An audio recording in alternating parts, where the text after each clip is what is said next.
Okay guys, this is Tim and this is Tim's Tank Channel. What you're seeing now is no tank.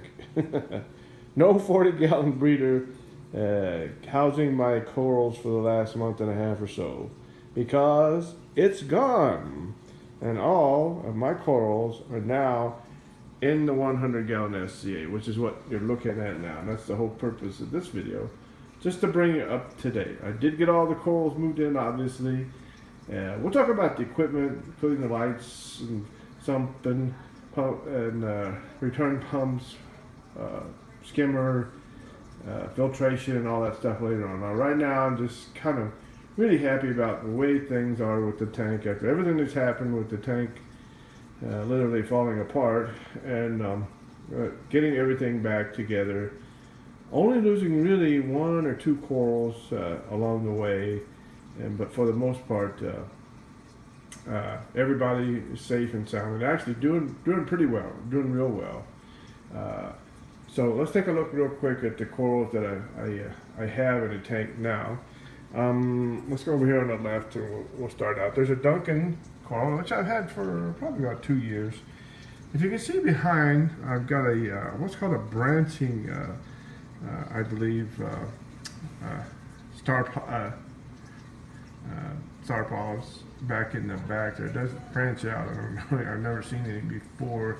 Got that in El Paso. I had never seen that before, but it does branch out instead of just laying, growing flat on the rock. Orange Monty here in the front, which took a little bump along the way, and we broke a piece of it, but it's doing fine, and it'll grow back. And I actually glued the piece that broke off behind it there. So.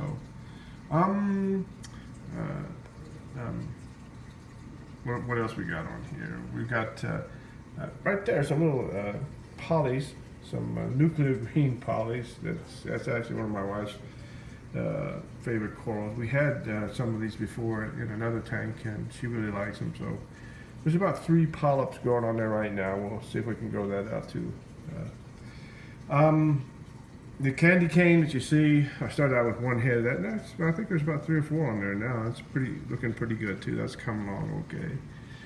It's a war coral. There's 2 of those small war corals. I don't know if you can see real good, but on that little rock, I need to separate those. There's a piece of the green Monty that broke off of that coral right there on the way. So a couple of pieces took a knocks on the way over, and you know, they're kind of fragile, so I guess that was to be a little bit expected. But so there's that. A little purple or pink or something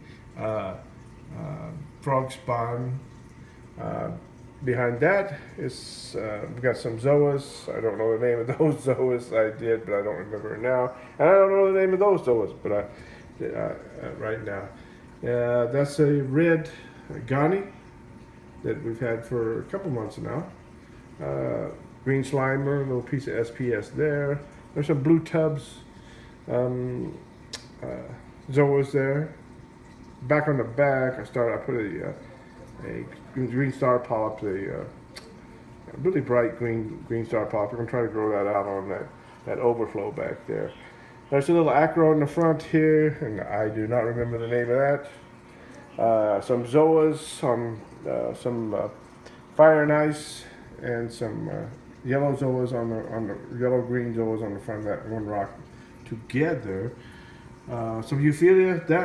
I really like that. It's really green, and it will even fluoresce at night. Picked this up a few weeks ago. A little plate coral with polyps.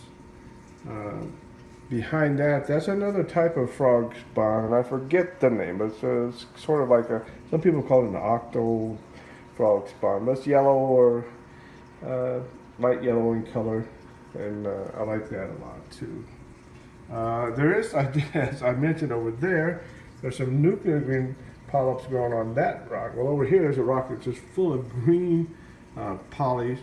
That's some nuclear green polys on there, and there's they're dark green polys, because in the beginning I thought that those polys were those pallies. What am I saying? Polys. Those polys were the nuclear green polys. Obviously, they're not. So anyway, Let's go on. Let's see. We mentioned the plate coral. Some more frog spawn here. I've had that for a little while. There are some. Let's see. Eagle eye zoas there. Hammer coral here, which is a light. I don't know how it comes. It probably looks green on here, but it's actually a yellowish color. Some more green Monty, plating Monty. As an acro up here on the top, which is green with sort of blue tips. And there's a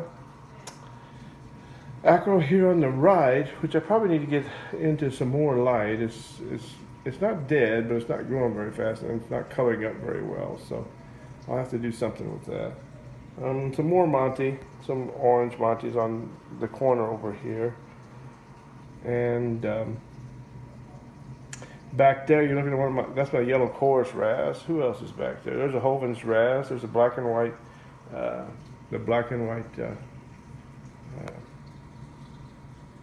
clown here in the front.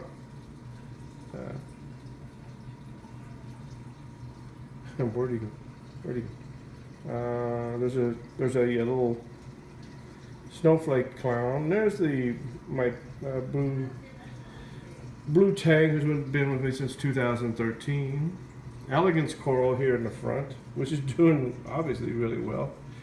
It was real small when I bought it, and it just, phew, those polyps just come out like that every day now. Really, really extend out like that. So, let's see. There's a little guy that helps keep the sand nice and clean. A little diamond goby.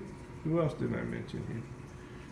Somewhere in there, but hiding now. I've got a orange-backed fairy wrasse, but he's hiding in that little hole right there. He's just still shy. I've had him for just a little over a week, and he comes out to eat, but he's still kind of scared. So, and let's see, somewhere in here, there's a little red, there he is. Where'd you go? Little red flame angel. And I've had him and the Wrasse, the new Wrasse, for about a week. And he's not afraid at all, except when I'm coming around with a camera. Anyway, so, I'm really happy after everything that's happened and where I am right now with the tank. I just got the dozer hooked up again, and I'll talk about that a little bit later. I'll talk about all the equipment, like I said, a little bit later.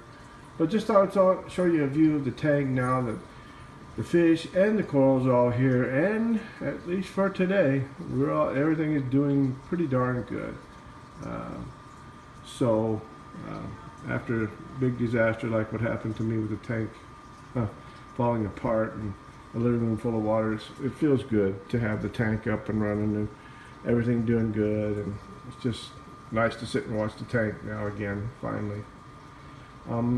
So it's a 100-gallon SCA, unless you didn't hear me mention it before. So far I like this tank a lot. I didn't have Starfire glass before. This one's Starfire, and it really does make a difference. It's really nice, clear vision in the tank. The glass is a lot clearer, so I did notice that. And so there we are, guys. 100-gallon SCA up and running. It's been a little over a month since I put water in it. So, and that's where we're at. So follow along, and the next time I'll give you a full rundown on the equipment that I have, and what's going on, the lights, the pumps, the filters, the protein skimmer, and the filtration, and my plumbing, and all that stuff. I'll show you what I got the next time. So subscribe if you want to follow along. Like if you like it, hopefully, and hit the bell and follow me along on this. We'll see where we go. Take it easy, guys. And again, if you got a tank, a reef tank, fish on a tank, whatever kind of tank you got, freshwater tank, I hope your tank's doing good today. Catch you later, guys.